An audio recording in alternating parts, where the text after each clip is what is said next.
Okay, so hello, Hafaday, and aloha once again. Thank you for joining us today, and welcome to the fifth webinar in the Pacific Desk 2021 webinar series. I am David Hitzel, the Pacific Desk Guam instructor, and today's topic of discussion is aviation weather focal points perspective. Usual housekeeping before we begin. This is being recorded for educational and documentational purposes and will be posted simultaneously on Facebook Live. Please leave questions in the comments section during the talk and include your location and affiliation. You can also leave comments on the Facebook side and or wait till the end of the talk and ask your question orally. So please, though, refrain from using your video or audio during the talk. And then lastly, we're recording this and I will be posting it later on YouTube, and you should be able to find it on our Facebook page as well. Okay, so upcoming webinars. The one I'm working on right now is tentative title is Climate Change and Fish Migrations. So maybe a month ago, I saw a great webinar that was put on by the NOAA Marine Sanctuaries called White Sharks Population Changes off the West Coast of North America. So this dealt with great white sharks and how SSTs, sea surface temperatures along the West Coast, are altering their migration patterns and where they birth their young. So this got me thinking. I have quite a few of my students like fishing, and it's an important part of life in the tropical Pacific. So I am putting together a webinar that deals with tropical fish and how short-term, say El Nino, and then long-term global warming type climate change, how those are affecting fish populations and how they might be affected in the future. So that's going to be late October. Okay, and then today's speaker is Matthew Foster. So Matthew is the current aviation focal point at WFO Honolulu. He has a bachelor's of meteorology from Iowa State University and a master's of public administration from the University of Hawaii. He's worked for the National Weather Service for 15 years, and 13 of those have been at the Honolulu Forecast Office. During that entire period, he has been the primary focal point or secondary focal point for aviation. And he enjoys riding motorcycles, golf, and hiking. Okay, so just a brief recap on the standard aviation products.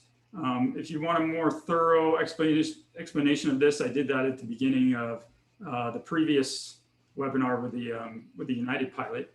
So you can go back and review that. But just a brief recap here.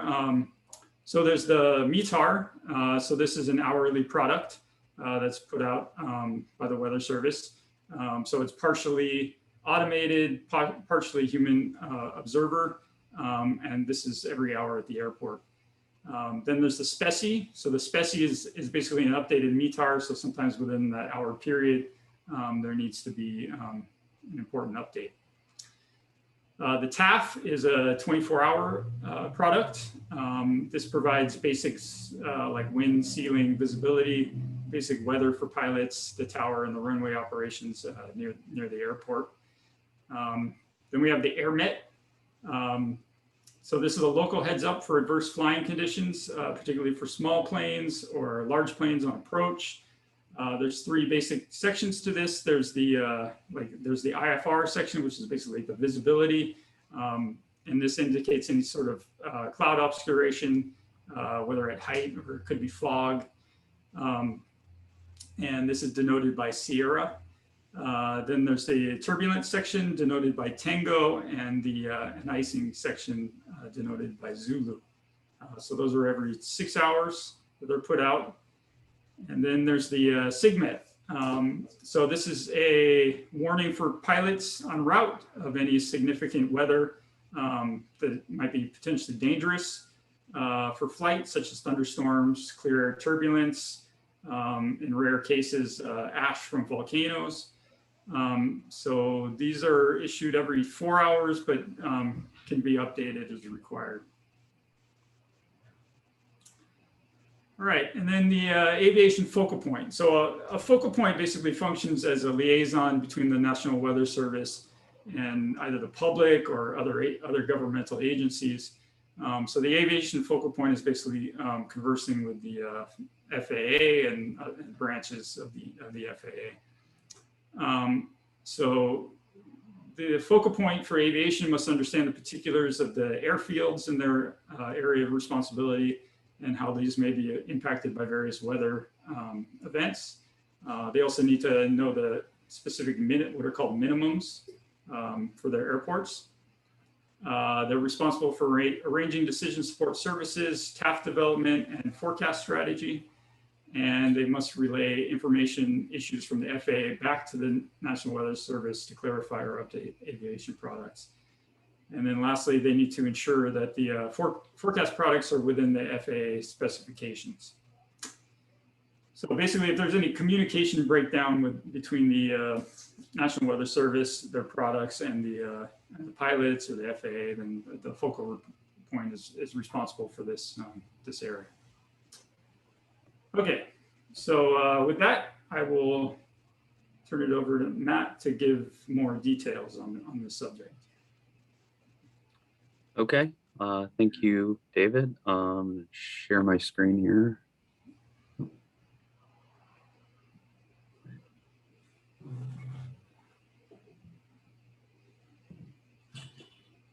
Okay, let me know if you guys can see that.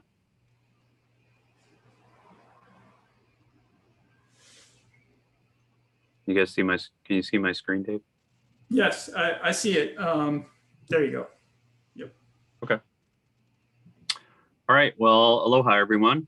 Like David said, with the intro, I'm the aviation program manager or focal point for either as a primary or a secondary, pretty much my 13 years here in Honolulu. So we'll go ahead and get started. If you guys have any questions, I'll at the end, I'll ask if you guys have any, but if you, there's my email contact if you think of something later on. So it's matthew.j.foster@noaa.gov.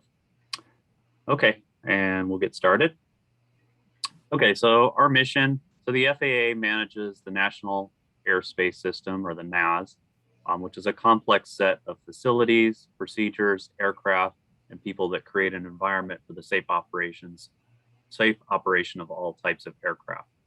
And we support the NAS by producing weather forecasts, products that alert them of potential aviation hazards. So our office, it's a photo from one of our workstations. We have a dedicated aviation forecaster staff 24/7, 365. The National Weather Service, of course, supports other things like fire weather, tropical cyclones. We have different desks for those, but we have one dedicated person just for aviation. The types of products they produce are TAPs, SIGMETs, AirMets, an area forecast discussion, which is kind of like a text product, which I'll get into that here in a little bit. And then there's a plain language section in our routine forecast discussion. We do a route forecast from San Francisco and Santa Barbara to Honolulu. And then we also have an automated product that goes out that has winds and temperatures aloft over Hawaii and across at different points around the Pacific. All of this information can be found on our website at weather.gov/HFO/aviation. So now I'm going to get into some of the products here and where they were. But first, I'll mention here about the phases of flight and weather impact. So depending on, so we have different types of weather products depending on where we're at in the flight. Like if we're talking about, is it the terminal where freezing precip may be an issue. Thunderstorm hazards, which is going to impact landings, takeoffs, lightning, of course, that's a safety issue, you know, for both the planes and the ground crew working. Strong winds are also important to know. So all these things are uh, on the terminal side. Most of this stuff is being handled by the TAF forecast. So things like wind shear, low level wind shear, ceilings, visibility, those are all types of information that's going to be displayed in the TAF. We get to the departure and approach sides. This is going to be more dealing with the AirMet, the SIGMET, the area forecast. So things like wind shear, microbursts, turbulence, icing, thunderstorms can all impact the departure and approach phase. And then en route, there's a little more leeway. That's kind of more dealt with the SIGMETs, which is kind of the warning type product. So en route, you know, there may be planes may be a little more flexible to go around, divert around thunderstorms. So we mainly just want to get those areas of you know, that they're going to have a lot of trouble circumnavigating. So volcanic ash could also impact along routes, mountain waves, turbulence, icing. So there's kind of an overlap between them, but you'll kind of see when I start talking about the SIGMET product, the AirMet product, where each of these is most important. Okay, so we'll start here with the TAF forecast. So again, this is the terminal side, the departure arrival phase. On the right side of the screen there shows the 11 TAF forecasts that we do, 9 of them across the main Hawaiian Islands, and then we also, the last 2 are Midway and American Samoa. So just an example of that, you can see that each of the airports, and then there's the times that they're in effect for, the winds, the visibility, the ceilings. It kind of goes in that order, and then you go to the next time frame, and you keep going down until you hit till you cover all 24 hours, or in the Honolulu airport case, 30 hours. So the time and site specific forecasts, which apply to an area within 5-mile radius of the center of the runway complex. These are issued 4 times a day at the synoptic hours of 0, 6, 12, and 18Z. And then in between there, they are amended as necessary. So if you see a TAF out of whack with what you see, what's going on with the METAR, or what's going on with the satellite or radar, you can update those as necessary. Just a note with that, there's actually, Honolulu is kind of a special airport in the fact that it's a 30-hour TAF. And so we go out 30 hours from the forecast time. And then there's also mandatory updates at the halfway point between those main TAF issuances. So those would be 3Z, 9Z, 15Z, and 21Z. I mentioned wind, visibility, weather, clouds, low level wind shear can all be included in each of those TAF lines. I don't have an example with low level wind shear, but those would be kind of those would come after the end, after the cloud ceilings that you can kind of see at the very end of each line. So when we compose these, we come up with a combination of what the model is saying, what observations are saying, MOS, which is the model output statistics, which incorporates some climatology into that. That's can also be very helpful. So we create a TAF for each airport, and conveying the convective hazards like thunderstorms. We can put thunderstorms in the weather portion, which trying to see if we have an example here. See the PHTO, which is the Hilo Airport. There's a tempo group with 1612 to 1615 with showers. So that's where you kind of put the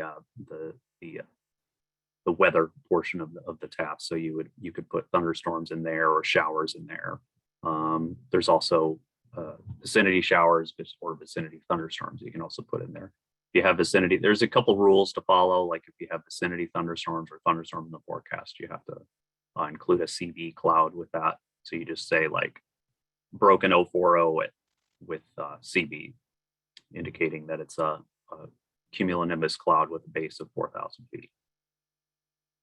Airport weather warning. This is issued in Guam, but I've reached out to the airport here in Honolulu, and they don't seem like they haven't been. Well, we haven't gotten any like, yeah, we want this product. But it's something that I look into every couple years, ask if that's something that if they would want. But I know they do this product in Guam and a lot of other National Weather Service offices across the country. So if we're looking at our lightning detector, or if we hear thunder, or if we see lightning, we can issue this airport weather warning, which kind of gives just a warning of lightning within 5 miles. Okay, so here again is the 11 taps that we do. Again, I mentioned 9 of them across Hawaii, plus Midway Atoll and Pongo Pongo, American Samoa. So each of these kind of has their own little nuances. We kind of, after you work here a little bit, you kind of understand the climatology of each of these areas. Hawaii, most of our weather is driven by the trade winds. If we're kind of dealing with a windward facing side or the east side of each island, say take like Hui, for example, we know that the winds are going to be fairly exposed in that area versus say Kaleloa, which is a little more blocked from the trade winds by the Ko'olau Mountains. So they're going to get more downsloping, more gusty type winds, not as persistent as Lihue. So there's little rules of thumb, and each of them kind of has their own little nuances about them. But so yeah, we take like I said, the models, what we're seeing in the radar, satellite, we can kind of use all that, and then also in the back of your head, kind of keeping in mind what the climatology is of each of these airports is kind of good practice in terms of composing these tasks. And then of course, Guam covers a much large area here of the Western Pacific. We have a lot of Micronesia covered. They also have 11 TAF forecasts that they do, and so covering Micronesia, the Marianas, Guam, so Marshall Islands there. So they're also essentially doing the same thing, and they kind of know their little rules of thumb across at each of these airports as well. Okay, so now we start talking about now we've gotten the terminals, the forecast down. We'll start looking at, okay, now what about when these planes take off and or they're arriving, kind of what's going on, kind of in that phase where they're going from the en route down to, they're lowering or raising their altitude, or if they're just flying en route. So most of this is going to be handled with SIGMETs. Now SIGMET is kind of the warning side. It's kind of like the main, we want to get like the big hazards, we want to cover that. So our AOR covers most of the tropical Pacific Ocean. We have a pretty large area. I'm going to put a map up here. I think it's the next slide or a couple slides down. So we mainly want to get the big stuff, the severe turbulence, the severe icing, the large area thunderstorms, which is going to be difficult for planes to circumnavigate through. AirMets is going to be kind of more during the approach and departure phase. This is going to cover the Hawaiian Islands out 40 nautical miles. The area forecast also covers that same area. And again, I'll kind of dive into the details of each of these products when they come up here later on in this presentation. The forecast discussion. So these first 3 are kind of limited by the time that the product is due and how far it goes out. And so it's kind of, and you have to kind of stay in the format of those. The forecast discussion will allow for, it's more of a free text product. You can talk about whatever, whatever you want. If you're thinking high confidence of this, low confidence of that, things that are further out than what these SIGMETs, AirMets, and the area forecast discuss. So if you want to look at something that potentially could be hazardous to aviation 3 days out, this would be the place to do it. And finally, this is not available over the Central and West Pacific, but this is a fairly new product that's come out that's run at the Aviation Weather Center. This is eventually going to be the replacement for the area forecast, but is a graphical forecast for aviation. So I'm not going to dive too much into this because the area coverage pretty much stops at Hawaii, and then just goes north up to Alaska. So East Pacific, Central Pacific would be kind of the main areas for that, but kind of focus on more of what's going to be affecting you guys in the across the Central and Western Pacific and South Pacific. All right, so aviation hazards that we deal with here: thunderstorms, lightning, any sort of associated winds, updrafts, downdrafts, turbulence, anything associated with thunderstorms. That's going to be something we're concerned about across the Pacific. Turbulence, icing, tropical cyclones, volcanic ash, and any kind of reduced visibility or terrain obscuration. Those are going to be the things we're going to be looking out for. This is just kind of in general talking about. So let's dive into the SIGMET. So the SIGMET is, again, kind of that severe warning type product. This is going to be issued for thunderstorms, which implies severe turbulence, severe icing, lightning. So when we issue, and this is by far the most common type of SIGMET that we issue in our area of responsibility, just because with the tropics, just we get the atmosphere is the troposphere is the deepest over near the equator, and thunderstorms can grow much taller than anywhere else on the planet. So this, and by and large, is going to be cover most of our hazard that we deal with in our area. Severe turbulence, also important, but we would issue a SIGMET for severe turbulence sort of in the absence of thunderstorms. In most cases, we're issuing it for thunderstorms, but that's implying the severe turbulence already. So this would be severe turbulence in the absence of any kind of convection. So this is going to be more your clear air turbulence, your jet stream type stuff. Severe icing, similarly, if we have like the cloud layers in kind of that sweet spot, that 0 to -20, and I'll talk a little bit about that coming up too. Area where you get icing on the plane, severe in the absence of convection, we could issue that a SIGMET for that.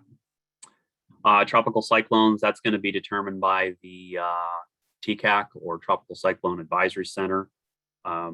Each of these TCACs will issue a Tropical Cyclone Advisory, TCA, and we pretty much follow suit. There's not a whole lot of things we can put into it that isn't already determined by the person doing the forecast. We can put in the details about the cloud tops, how high the cloud tops are going to be, but as far as like the speed of the system, where it's going, how, that's going to be determined by the TCAC. I should also say that for tropical cyclone SIGMETs is we can also draw the polygon or the circle on as far as how large it is. So we can just determine that from satellite. Volcanic ash, that's going to be stuff we're going to be coordinating with the Volcanic Ash Advisory Center, and we have several that overlap our area of responsibility, so we coordinate that with them. Our radiological hazards, this would be, actually haven't had to do one of these yet, so hopefully never. But that's also another possibility for a SIGMET as well. When we issue them, you can see the example below. We use in our area of responsibility. Some countries use numbers. We use phonetic alphabet, Alpha, Bravo, Charlie, Delta, all the way to Zulu. So parts Alaska, the continental US, take some of those other letters. Ours are designated November through Zulu. So November, so N, OP, QRS, TUV, you know, et cetera, et cetera. So we take each of those, and then as each of these SIGMETs reaches its expiration time, then we just, if the hazard's still in effect, then we just advance it one. So you see this example, we have Romeo 2, that's the second in that series. And then when it's canceled, we cancel it, and then say the next one that comes up would be S, Sierra. So that would be Sierra 1. So we kind of just go through each of those letters, and then each of those letters has a number to designate the next in the series. So, and then I kind of color coded this to show kind of the breakdown of what a thunderstorm SIGMET would look like. So we have our header on the first line, we're Oakland Oceanic for flight information region, and because we still fall under that. And then we have embedded thunderstorms observed at 2010 Z. So we've got the hazard, we've got the time, and then we've got within, and then it's got a series of coordinates, which pretty much would draw a polygon. So that's going to be the area that's affected by the embedded thunderstorms. We have the cloud tops up to flight level 550. It is stationary. We could put a movement in there if we saw that it was moving. So be moving west 10 knots or whatever could also be in there. And then finally, the last part, intensifying, we can put weakening, intensifying, or no change, which would be NC. So let's go to the breakdown of a basic SIGMET. And then our areas of responsibility. I mentioned we're still Oakland. The Oakland area of responsibility actually goes further up. That's covered by the Aviation Weather Center in Kansas City. So you can see that off to the northeast there. But our area of responsibility covers these two areas in the turquoise color, and then you can see where all of our neighbors are, where those offices are, and some international ones. So we've been recently, I would say in the last few years, we've always coordinated with our partners at the Aviation Weather Center along our north and eastern border there, but some of our other areas like Fukuoka, Japan, Manila, we have a chat room now that we also has some satellite interaction, but we can talk to them and coordinate things on our border as well, just so we're not going into each other's SIGMET area responsibilities. We're not supposed to do that, but we can coordinate two of them, say on our border, if we have like one thunderstorm, it's straddling our border, we can say, okay, here's embedded thunderstorms up to 55,000 feet right next to another SIGMET, which is identical. So you don't have like it's not saying two different things. So, and we've been, and I think that Indonesia is going to be coming on board with that at some point as well. So coordination, that's been kind of a recent thing, but definitely something we've been doing more of. Okay, so that's mainly it for SIGMETs. And then now I'm going to go into the AirMet area responsibility. So AirMet is, like David said, that this is going to be more of your advisory type product. It's going to be issued for moderate turbulence, moderate icing, IFR conditions, mountain obscurations, those types of things that aren't going to be, that would not be kind of like the warning or SIGMET type thing. So this is going to be infecting the terminals, the approach, departures. So it covers the main Hawaiian Islands out 40 nautical miles.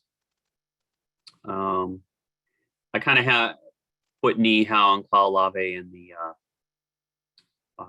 lighter color because when we issue the area forecast, we're referencing these islands that are in the red, and we kind of assume that, say, Kauai and Niihau, they're kind of grouped together. There isn't really an airport. There is an airport there, but there's not like there's not any commercial flights there. So we kind of just group them in there just for simplicity, just so it doesn't get too complex. Okay. Oops. Okay, skipping back here to SIGMETs. So this would be an example of how do we figure out when to issue a SIGMET and kind of how we do it. So most of the time we're keeping observations. We have our satellite up. So infrared satellite's going to be your best friend here. That's going to give you the easiest way to identify thunderstorms that are hard, that are going to be hard for planes to go through or around. So these are just areas to avoid. So infrared satellite, some of that's just it's subjective, but we're looking. You can use IR to.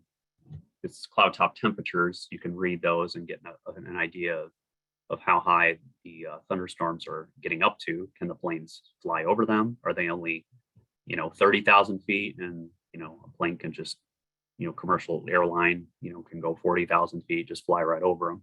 I mean, is it going to be something like that, or is it going to be like 50 or 60,000 feet, which is going to be something they'd have to go around? And is the density, is it something that's kind of broken up and more diffuse? Can they kind of work their way through it if it's right along the flight route, or is it something that's just going to be like they're just going to want to avoid altogether? So like I said, it is a subjective thing. So aside from just looking at the satellite itself, we can use the global lightning mapper, which comes from the new GO 17 or GO 16 satellites. We can also use other lightning detection like GLD or NLLN to identify areas of dense lightning coverage. Algorithms can also assist. We have a few of those that can help us pick out areas of CBs that are, approaching that threshold of can the planes fly through it or not. Again, it is subjective, and then we're also taking into account the phase of most flights and the main traffic routes. So if you look here, we've got this SIGMET Yankee here off to the northwest of the main Hawaiian Islands, and that's going to be fairly close to a lot of these flights that are coming from Asia, or Northeast Asia, Japan, Korea. So I mean, this isn't a fairly, I would say most of the traffic's probably flying to the north, but it's close enough where there's definitely some flights that might be going through there. I was also thinking maybe from Hawaii to Guam, might have to go right through that. So under normal circumstances. So I would say we have maybe different rules of thumb depending on where the thunderstorms are occurring. So again, you just have to ask yourself, can the plane fly through the hazard, or is it something you're going to have to divert around? If it's the latter, probably should have a SIGMET up for it. I mentioned here with kind of the main traffic routes, aerial coverage and intensity criteria is going to be a little more stringent where a lot of these flight routes are occurring. If it's over a fairly, sparsely traffic, there's not a lot of air traffic going through it. It's there's not any islands it's impacting. We might be a little less stringent on the whether or not to issue a SIGMET on it. So some thunderstorms or severe turbulence or icing over near the airports, that's obviously a big thing, and we're definitely going to be more apt to pull the trigger on a SIGMET when it's impacting, say, one of the airports across the Pacific, particularly because they're going to be more sensitive to that, because there may not be a lot of alternative airports in the near vicinity. So yeah, I mentioned main flight routes to North America, Northeast Asia, Australia, anywhere you can kind of see that along the map there. So clear air turbulence is high level turbulence, jet stream turbulence, develops in the energy exchange between contrasting air masses in terms of temperature, wind speed, and wind direction. So anytime you have all three of those together, or strong difference in wind speed, wind shear, temperature, those could be potential areas of clear turbulence. It's going to be most prevalent in winter when you have greater contrast between the warm and cold air masses. I won't get too much into this because across the tropical Pacific, most of this stuff stays to the north and to the south of kind of our main area of concern. Hawaii does, we sit far enough north where we sometimes deal with the polar jet moving into our area. That's more of a wintertime phenomenon, but we can get jet streams. A subtropical jet can certainly set up in our neck of the woods.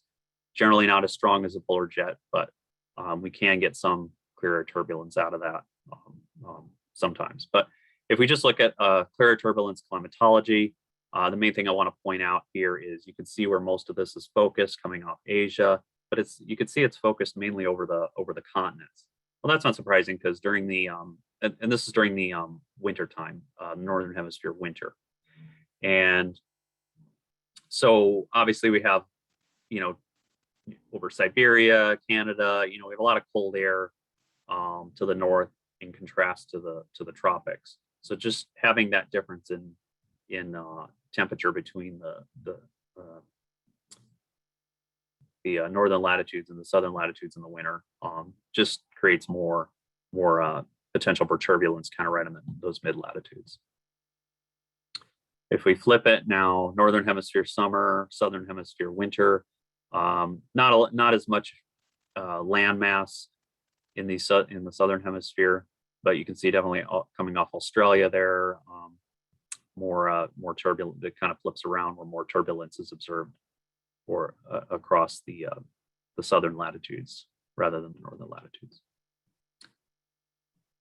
So preferred clear turbulence along the jet stream. I don't want to get too much into this, but if we do have a jet stream in our neck of the woods, the main area to look for turbulence would be on the poleward side. So northern hemisphere, that'd be on the northern side, southern hemisphere on the southern side. And the main reason for that is because of your tropopause heights. So the tropopause is the deepest, right near the equator, highest tropopause, and then it gets progressively lower as you get towards the poles. And because of that, all that weather pretty much stays, below that, below that until you get, into the stratosphere. But because essentially it's kind of putting a cap on most of your the weather, and so that cap is also creating this this stronger gradient in the jet on the northern side. So we see we take the cross section here. So the first image shows from A to B cross section across an upper level jet stream, and then we sort of have the A and the B, the cold sector and the warm sector on the second image. We can see on the cold side of the jet, those lines, those isotoks, those lines of equal wind speed are packed tighter, packed closer together versus the more gentler decreasing in wind speed as on the warm side. So because of that, kind of what I was saying earlier, where we have a stronger contrast in wind speed over a shorter area, over a shorter distance, that results in more turbulence felt on the northern side or the forward side of the jet. So hopefully that makes sense. So that's all I'm going to get into as far as like that, because again, that's going to be more of a mid-latitude type thing. But like I said, if there is a jet stream in the vicinity, it would be on the poleward side where you'd see more of the turbulence. Okay, so identifying areas of turbulence in the absence of thunderstorms, a few things we can look for is satellite cues. In the upper right image here, we have transverse bands, essentially showing it's likely the subtropical jet there moving along there, and you can kind of see these clouds that are resulting in these up and down motions in the high levels of the atmosphere. So that could be a potential satellite cue for identifying areas of turbulence. Some of the model stuff we would use, the LROD index. That's kind of the older guidance that we're used to seeing. And then the middle two images here are some of the newer things. This on the right side, which is a part of this graphical forecast for aviation, this GFA tool, which I said, you can kind of see where the border is. Like I said, it kind of stops just after Hawaii and covers the East and Central Pacific.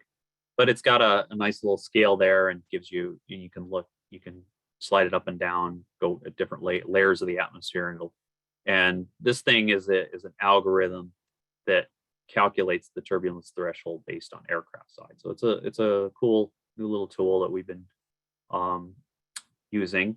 But in order to get these models, it's sort of in order to get this output, a lot of them incorporate different types of models, satellite, different inputs. It's like 12 different inputs or so, and it kind of comes out with one forecast. And so that's helpful versus, it's kind of like the concept of blending the models together and getting kind of the consensus versus just using a single model. So it seems to be doing pretty well. And then this is also something that's been introduced to our office on the left side. It kind of gives us another algorithm that's using satellite data to detect motions in the atmosphere, these up and down motions that would indicate turbulence. And the only thing with this is it's near real time. If you pretty much are, if you're seeing it, it's already occurring. So it doesn't really give you much advance notice, but it certainly can alert you if you're missing areas of turbulence. And some of this, looking at these images, you can see they're kind of blotchy. You've got areas where I'm not going to segment every area that's in red here, just because a lot of that's just thunderstorms, and we'd have to kind of confer with what the infrared satellite, if it's kind of large enough and dense enough to put out a segment. But it can certainly help with some of the clearer turbulence detection. Okay, so identifying SIGMET areas for icing. So icing occurs in the 0 to minus 20 Celsius temperature range in extensive cloud cover. So we're essentially looking at this area where we have supercooled liquid droplets and then sort of a mixed phase. So essentially you have pieces of ice, but then they're coated in water, and that's kind of the dangerous sector to be in if you're a plane, because it's wet, so it sticks. So the water sticks to the plane, and then these ice can form on it, and it's sub-freezing, so it freezes once it gets in contact with the aircraft. In the tropics, these levels are fairly high compared to, say, mid-latitude or polar regions. So most moderate or severe icing cases in the tropical Pacific, we're looking at fairly high up in the atmosphere, and in many cases you'd probably be seeing thunderstorms associated with it. So I would say most of our SIGMETs that we issue for icing are going to be right for our area of responsibility. Most of them are kind of right in that 20 to 30 north, kind of on our northern edge of our area of responsibility. If it gets too far south, these levels get high enough where you're already seeing lightning, you're already getting convection at these levels. So 25, 30,000 foot tops, may not take much more, and you're already getting like a CB. So just for the sake of simplicity, if we're already seeing convection, we'll probably just issue a SIGMET for that rather than icing alone. Again, it's going to apply that severe icing would be incorporated in that SIGMET. All right, so infrared satellite is going to be the most common way to identify. Sometimes it's going to be hard to determine what the cloud base is, though, because you can't really detect that from satellite, especially if you have a dense layered cloud band that may be producing in that temperature range. We can use radar, echo tops, get an idea of, if we're in radar range, get an idea of how high the clouds are getting and also how low. So that also helps to be in radar range. So that's something else we would use if we're close to the Hawaiian Islands. And then soundings are also helpful. We get an idea of if the air is saturated in those in the 0 to -20 range. AMDAR, which is essentially the same thing, coming off produces a sounding from an aircraft. Get an idea of what those levels are and if the air is saturated in there. Okay, so a TC SIGMET. So again, these are going to be, we're going to be following the TCA from the TCAC.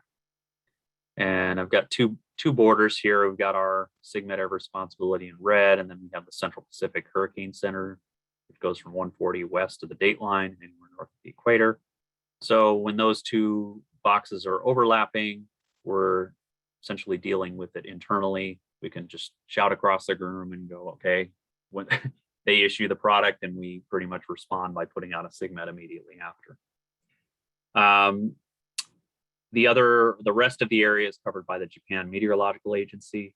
So we kind of have to wait for them to issue the TCA, and then again, really no different. We just kind of follow suit with what they put out as far as a motion, a forecast, and then we come in and draw the polygon or draw the circle for the SIGMET and send it out.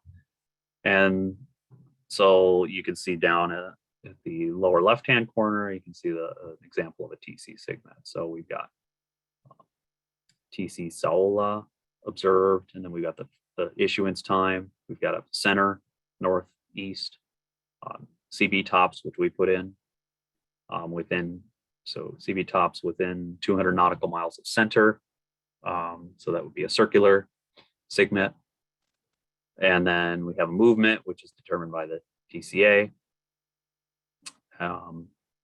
Intensity, I guess we determine that, but I guess what I would do is whatever they put out before. If it's a 30 knot system and 30 knot tropical cyclone and it goes up to 35 knot, I would just say it's intensifying. And so it depends on what they had 6 hours ago. And then the forecast, the next forecast center at such and such point, that's going to be determined by the TCAC. So we have a nice little tool that incorporates all of that. We don't really have to do too much other than just put in the stuff that we're responsible for. All right, so the VA SIGMET, volcanic ash. So this is going to involve, we don't do too many of these, surprisingly, given our large area of responsibility, but we do have some volcanoes that we deal with.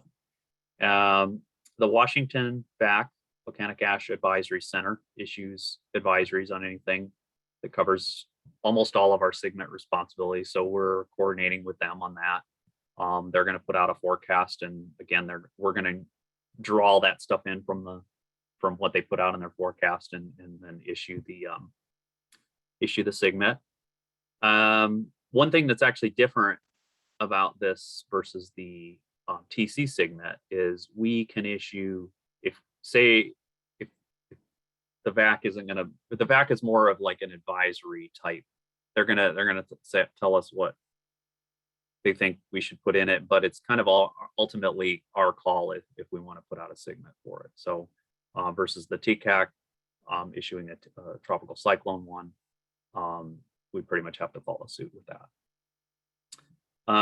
So sometimes there's some gray area in there, and we definitely came up with this during the Kilauea eruption in 2018. We could see it on radar. We could see, we're obviously looking at it much closer. They're looking at it from a much larger, broad perspective. We immediately put out the SIGMET when we saw that the ash cloud was getting up to 25, 30,000 feet. And they were kind of a little behind the ball on that. And we had to kind of coordinate that. And then I think eventually it had just been a while since we had issued on Kilauea. So I think there was, some questions as to, kind of who goes first. But we ended up, once we saw that it was going to, there was ash cloud going high up into the atmosphere, we immediately put one out. And then when we coordinated with them on some of the details as far as where the ash cloud would be going, when, and then kind of went from there. So we do also overlap with Wellington and Darwin facts, and again, we would be coordinating with them and getting their products and issuing the SIGMET accordingly. And so let's see, our system imports, the affected area from the volcanic ash message automatically, so we can get that SIGMET out quickly. Typically, we don't SIGMET for Kilauea, as lava and SO2 are the main issues unless there is a significant volcanic collapse. So, Kilauea, it could, what it was doing in 2018 was obviously SIGMETable, but for the most part, it's just more of an SO2 and lava flow is the main emissions from that volcano. So most of the time we're not SIGMET that. So, and then here's an example of a VA SIGMET issued from our office. Okay, so AirMet. So this is what the product looks like. It's just a text product.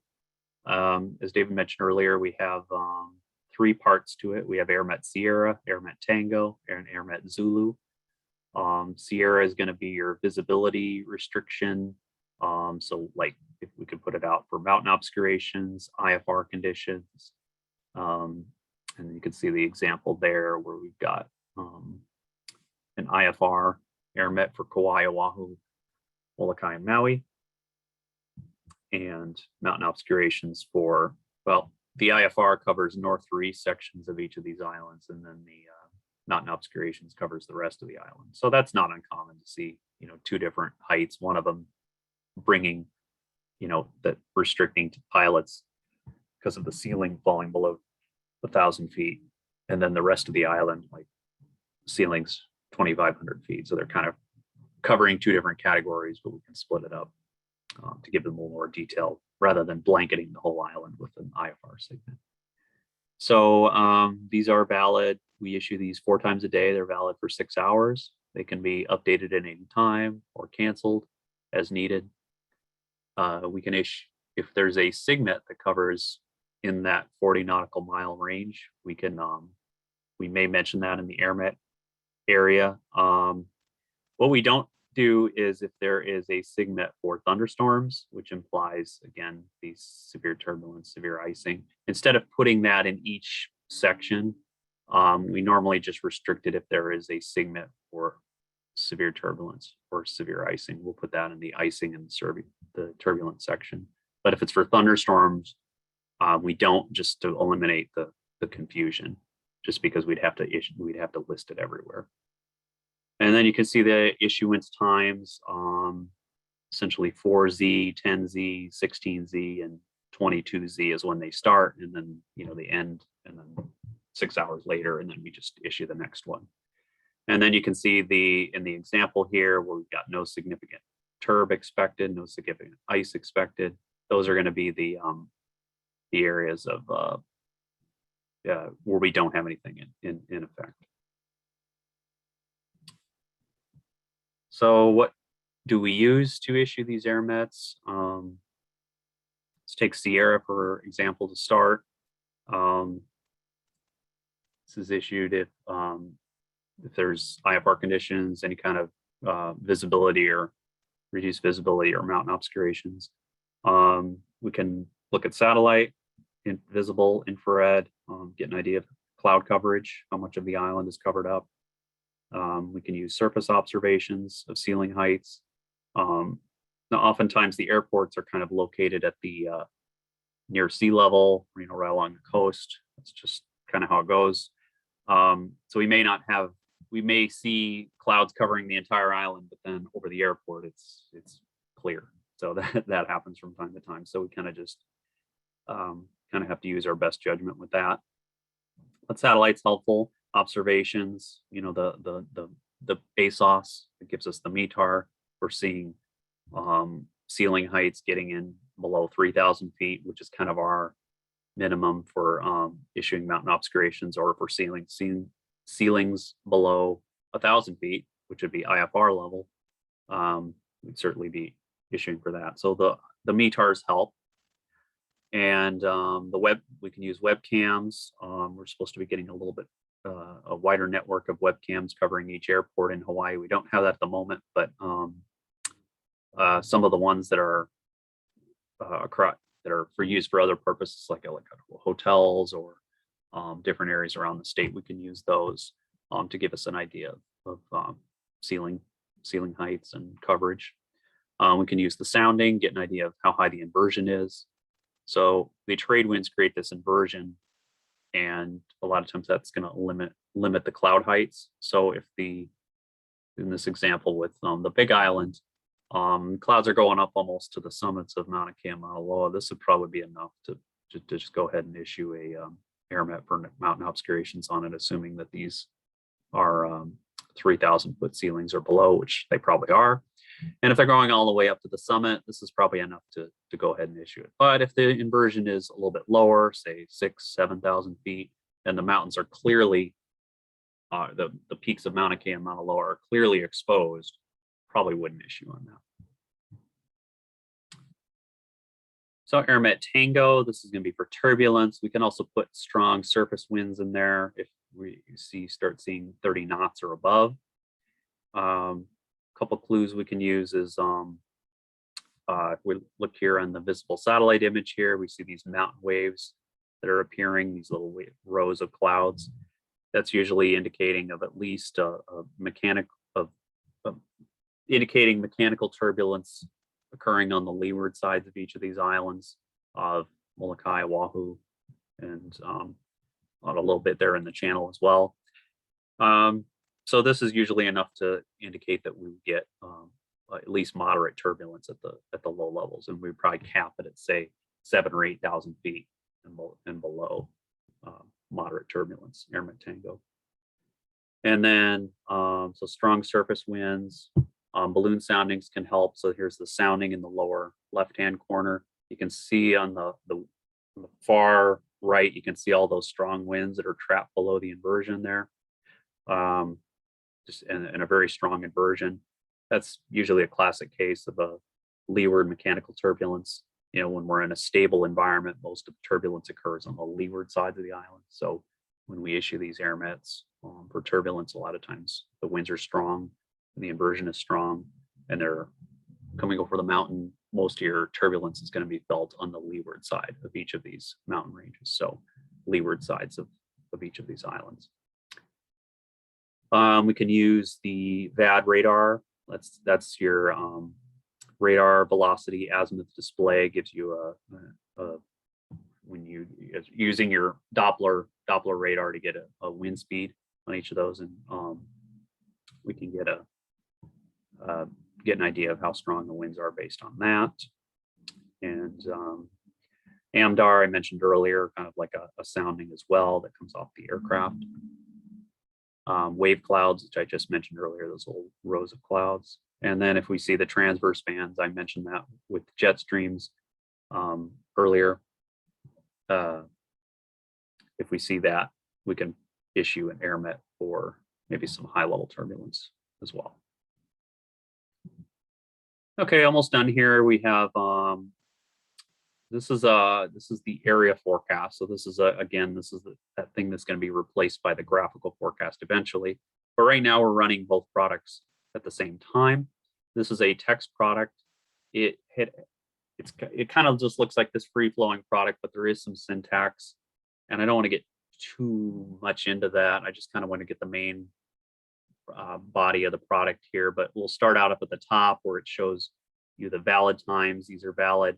There's kind of two valid times. There's the one that goes from well, this product was issued here at 1535Z on the 19th. And it goes into effect at 16Z. The clouds and weather go through 4Z, so it's 12 hours long. And then that period from 12 to 18 hours, you have an outlook period. So you notice in each of these sections down below, you have an outlook, and it'll say VFR, or it could say MVFR, or it could say, yeah. So we kind of have the period where we're dealing with the clouds and weather, a little more detailed, and then just what flight category we are from 12 to 18 hours out. So there's your issuance times. It's issued at the same time at the routine as the AirMet, and then they're just they're updated as needed. So they're 4 times a day, valid for 18 hours, and then first 12 hours again. We're talking about cloud bases, tops, visibility restriction for the first 12 hours, and then the outlook period. I don't want to dive too much into this product, but mainly the syntax is going to be, we're going to start with the clouds, the cloud bases, and then tops. If there's broken or overcast, you wouldn't have a top for fewer or scattered. And then you're going to have visibility restriction if there's any. So you can see on the Oahu and surrounding weather or surrounding waters there, we have like in the tempo group there, we have vis below 3 miles with showers. So cloud base, cloud top, visibility restriction, and then what's causing that visibility restriction. In this case, showers, moderate showers and mist. So, and we take those 4 different things and then we repeat that for a tempo group, meaning that it's on and off occurring, but fairly regularly. And then we'll have an isolated group, which means it's only occurring every once in a while. So we have prevailing, tempo, isolated, and then following those 4 things that I mentioned with the cloud bases, cloud tops, visibility restriction, and weather. It's the easiest way I could describe it.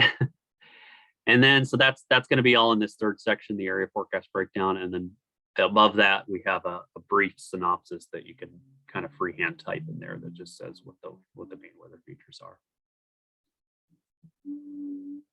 Finally, we have the forecast discussion and upper level winds. The upper level winds is an automated product. You can just find your airport and then find just a gridded thing. You can find your flight level in feet there and each of these airports. And so this is all derived from the model, I believe, the GFS. And so that's just an automated thing. You can find that on our website. And then the aviation section, this is going to be kind of that freehand product where you can talk about essentially anything that may be impacting aviation weather. You see my first sentence there, an upper low and associated trough will pass north of the state over the next couple of days. So I'm already going outside of the typical realm of what the TAF would cover, or the SIGMET or the AirMet or the FA would cover. So we can talk about those things, and you can talk about, if maybe we don't have any AirMets, like you see my last sentence here, no AirMets are in effect this morning, but will be possible later on for the reasons described. So something like that. Last couple slides here, PIREPs. These are the pilot reports. This is what's essentially giving us our feedback. So we can plot these on a map. We can sort these out by height, but essentially it's going to give us, tell us what's going on. So in this case, where I have that highlighted there, PIREP from a 717 plane, moderate turbulence chop at flight level 2500. So if we get that, we don't have to automatically issue an AirMet for that, but that certainly would fit the criteria for an AirMet. If we already have one out, good job. If we don't, we may consider putting it out. Last slide here. This is the upper level prog chart. Again, this is going to be more, you can look at these maps anywhere around the world, over the poles, Eastern Hemisphere, wherever you want. But this is a collaboration done between the Aviation Weather Center in Kansas City and our office and a bunch of other offices around the world. And we sort of collaborate on this map, and it'll mainly give you an idea of where the jet streams are, where the turbulence is going to be on a large scale. So this is going to be more of your en route type thing across, and you can see our area of responsibility are there in the yellow box. And then there's also Guam. Believe it or not, Guam does their own. They come in the chat room. They do their own part of that map too.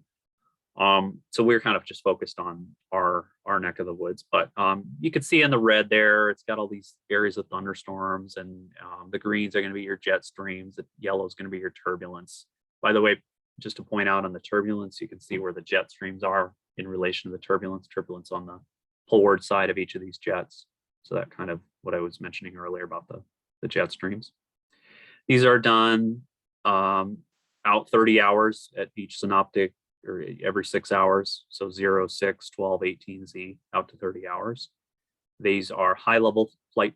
So 25 flight level 250 to 630. So anything below that would not be considered in this chart. And then these are available at aviationweather.gov. That's all I have. I'll take questions. Let me get out of my presentation here. Let's see. Okay, does anybody have any questions? Thank you, Matt. That was a great presentation and very thorough. So I couldn't have hoped for a better discussion of this topic. Hopefully I stayed in time. Yeah, you're fine. Okay.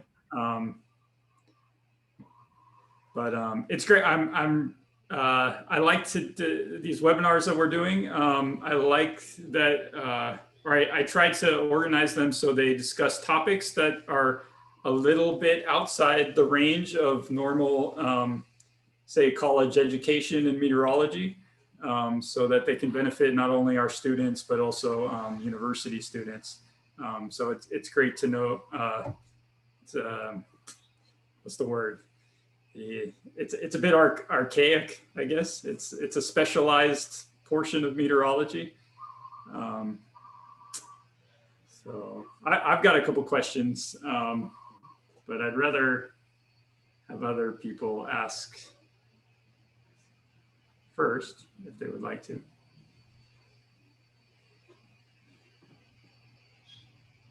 Let me check the Facebook side.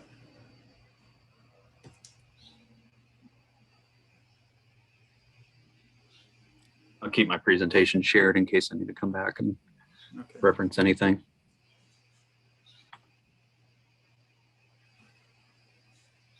Okay, so I don't seem to have any questions.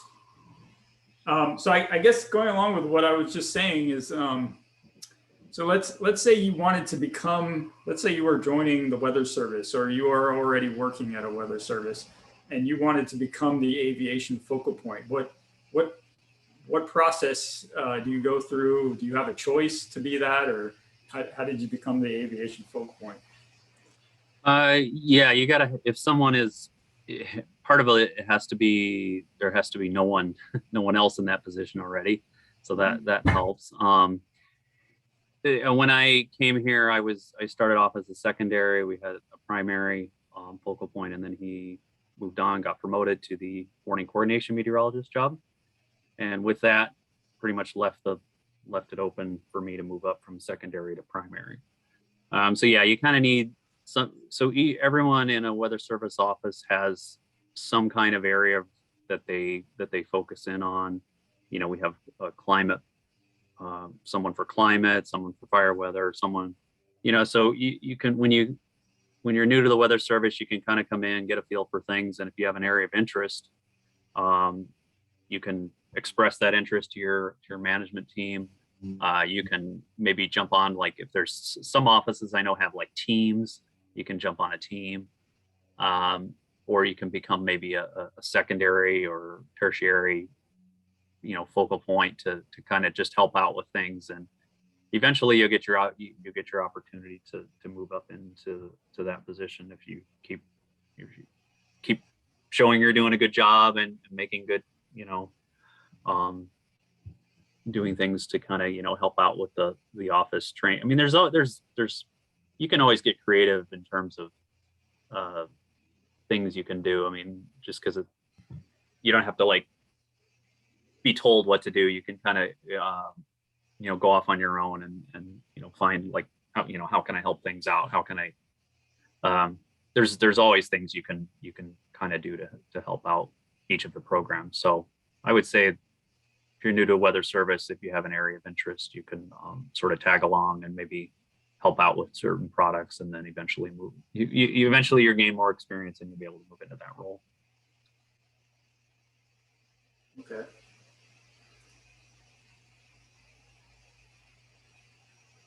Okay, does anybody else have a question?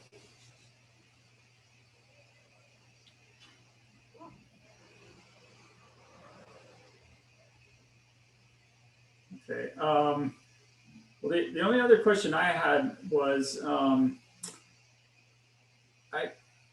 I would think, okay, so landing is one of the most crucial times in flight. And so I would think low level wind shear would be a primary concern, but I'm wondering how do you measure that? How do you know if it exists? Is it only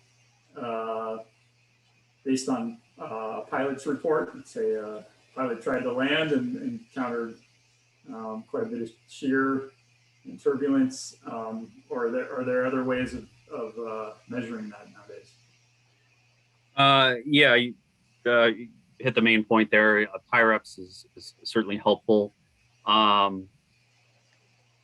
would say in Hawaii, and this is again, the local experience is going to play a big role, knowing the local area. There's two things that really cause low level turbulence in Hawaii. One where we have the effect of the mountains, the terrain, and we have strong trade winds.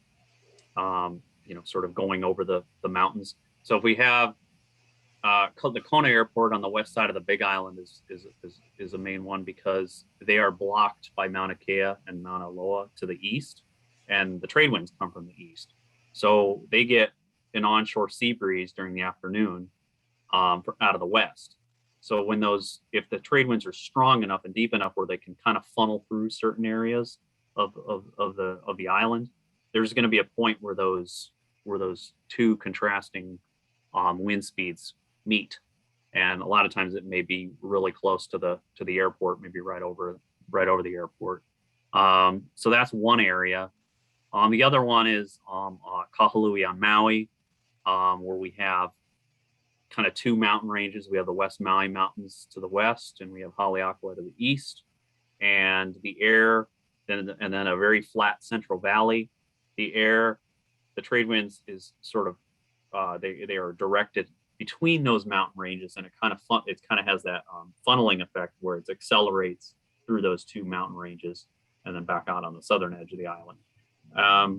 When we have southeast winds, though, there's air that's kind of coming along higher up, that's coming along the slopes of Haleakala and then starts downsloping.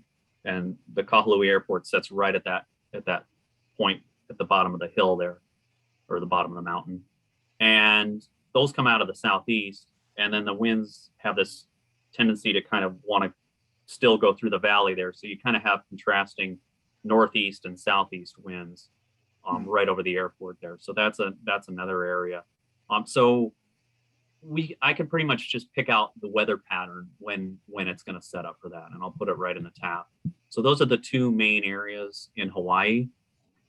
But if you're thinking more in a general sense, I would say you could look at soundings, you can look at models at different levels. You take your 1,000 millibar, 925, and if you just have a lot of turning, directional shear with height, and the winds are also fairly strong, that could be a potential area for low level turbulence, low level wind shear.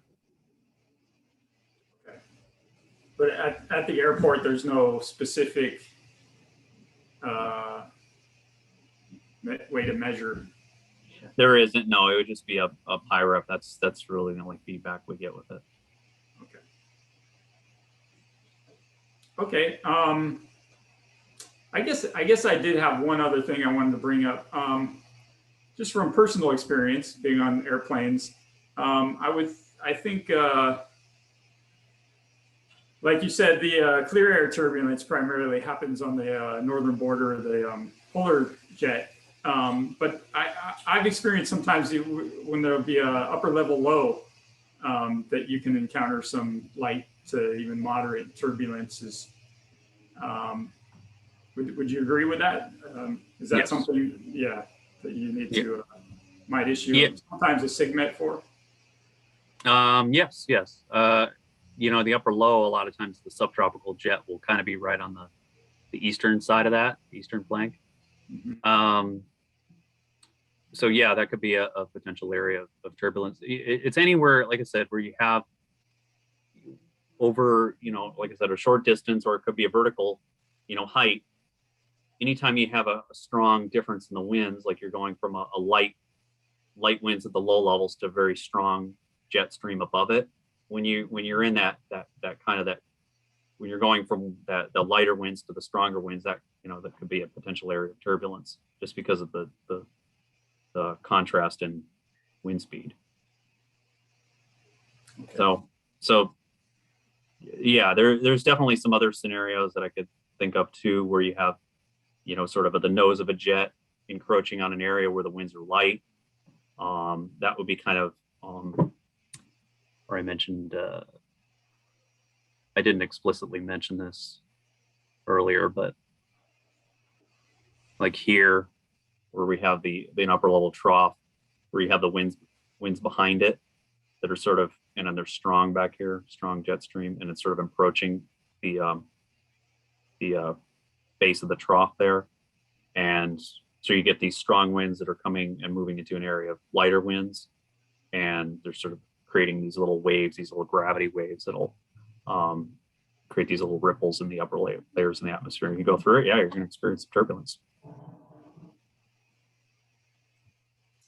Okay. If we don't have any other questions from anyone else, then I think we'll wrap this up. Thank you again very much, Matt.